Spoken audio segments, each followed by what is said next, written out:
Johnson, and I did my special learning project on a left hemiparesis stroke. A quick overview of a stroke: there's two types of stroke. There's an ischemic, which is blood clot preventing nutrient-filled blood to flow to the brain, and a hemorrhagic. This is when artery bursts into the brain causing pressure. Some common symptoms, but not limited to, is left or right body paralysis or weakness, loss of speech, loss of cognition functions, for example, memory, judgment, mood, awareness, and emotion. Common causes are physical inactivity, being overweight, alcohol and drug use, underlying medical conditions, and sometimes genetics.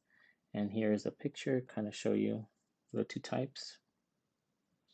For my simulation tools, I needed to present tone. So what I did is I used an arm sling to always keep my elbow flexed and kind of stop me from flexing my shoulder. And for tone in my leg, I used an old knee brace. And as you know, with a knee brace, the metal rods on the side only allow flexion. So what I did is I put it on backwards, which did not allow me to flex anymore, but it did allow me to hyperextend. Some of the altered person factors that I focused on was physiological, which is mood, coping, self-efficacy, self-confidence, self-concept, and motivation. For motor, I chose motor control, motor learning, tone, balance. For physiological, I did pain endurance. And for meaning, I did sense making. So my first occupation is work. I work at a stroke center. Here, the stroke members come and participate in activities and get therapy and work out. So as you can see, it's a built exercise environment. As you all the exercise equipment that are there. It's also a social environment because there's multiple stroke members there exercising together. So from my experience, my job is to kind of help them up onto the machines, make sure they're safe in all the activities they're doing and they're doing it correctly.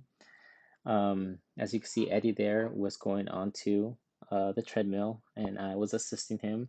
But as I was assisting him, my leg was hurting because it was hyperextended and he was putting his weight on me. And as he put his weight on me, my balance was off because I couldn't put too much weight on my left foot.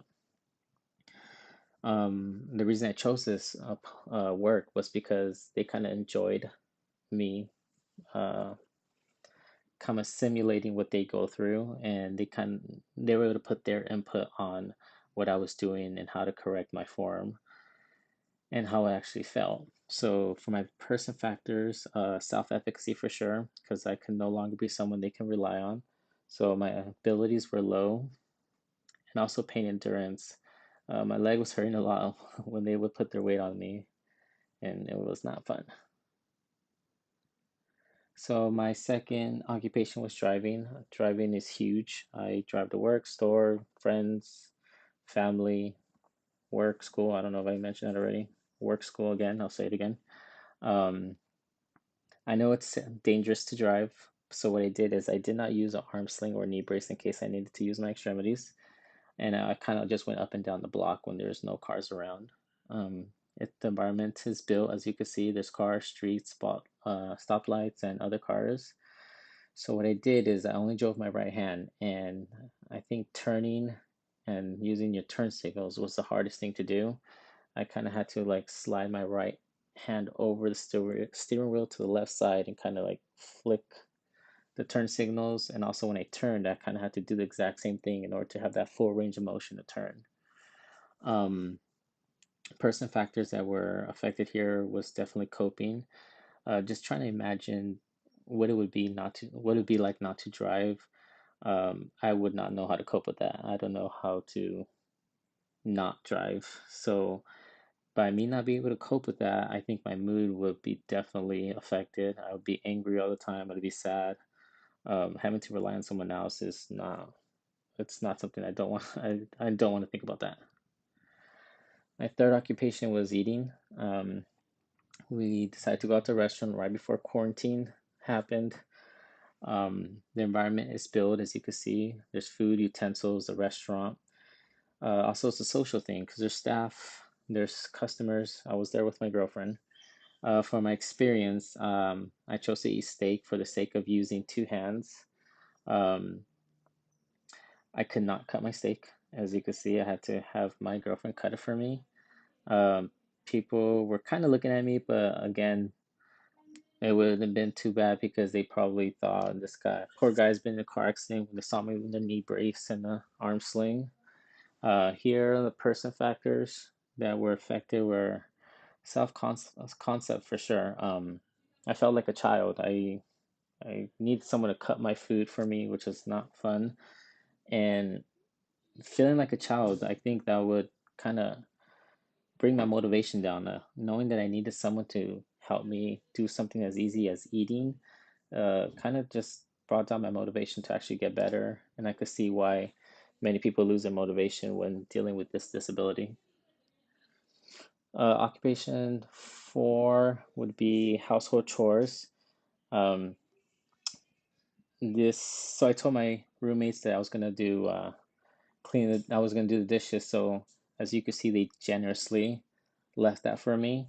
For the environmental context, it's definitely built. As you can see, the kitchen sink, plates, utensils. I also like to sweep. We have wooden floors, so it gets dusty a lot.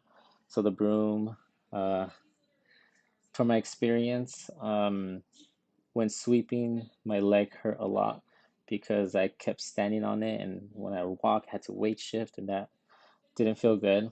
Um, Also, when I was doing the dishes, I felt like I was gonna break the dishes. I kept crashing them to the side of the walls of the sink, and so I couldn't really scrub too much. And when I did, I removed the plate, so I kind of scrubbed gently, and that made and didn't help a lot because the food would not come out of the plate. So it took me a while to do my chores around the house. It was not fun. So my personal factors that were affected here was definitely pain endurance. I could not stand. Once it started hurting, I did not want to continue. And then me trying to avoid the pain would throw off my balance because I just kept putting everything on my right side. For occupation number five, personal hygiene. Um, that's pretty big with me. I'm kind of a clean freak, unfortunately. Don't judge. For environmental context, as you can see, it's built. And there's a bathtub, bathroom sink, toothbrush, toothpaste. My experience was not fun. As you can see, my tub there is literally 24 inches. I cannot step into it. Um, Having to step in with one leg and keep the other one fully extended was pretty dangerous. So once I was done showering, the tub was wet, and trying to get out was not the safest thing to do. So and it hurt. So I had to take off the knee brace and kind of jump over. Also, for my toothpaste, having to do it with one arm and hand was not the best experience either. As you can see, there's not much toothpaste in there, so it was kind of difficult to put it onto the toothbrush. And when I would put it on there, um, toothpaste kept falling off when the toothbrush kept tipping over. Yeah, not great. So definitely there, my self-efficacy was altered. I did not have the capabilities to care for myself. And this made me think about if I did have a disability, would I be able to handle it? I can't imagine having a disability that would not allow me to do simple things as in bathing and brushing my teeth. And also my motor, I could not step out of the tub, so my motor control was completely gone there. For my analysis, two models came to mind, the PEOP model for sure, and that considers the interaction of the person, the environment, and the occupation performance. So for my person, loss of motor control for sure, and then my self-efficacy. So that brought down not being able to do things, brought down my self-efficacy and my belief in my capabilities. So for my environment, that amplified my disability because the environment wasn't built to fit my needs. Uh, my disabilities were were shown a lot more. As for my occupations, things I did on a routine basis, things I participated in, sometimes I wouldn't even think about doing them. Now I was not able to do them. Uh, I was That's led to my occupational performance. I had difficulty performing every occupation, so my performance was very bad. analysis. Number two is the environmental press model. We know that stress and adaptation depend on the fit between environment demands and an individual's competence to meet them. So, because my environment had high demands and my capabilities were low, this amplified my disability, um, which led to having negative thoughts, not feeling good about myself, and not believing that I could do things, and that altered all my person factors.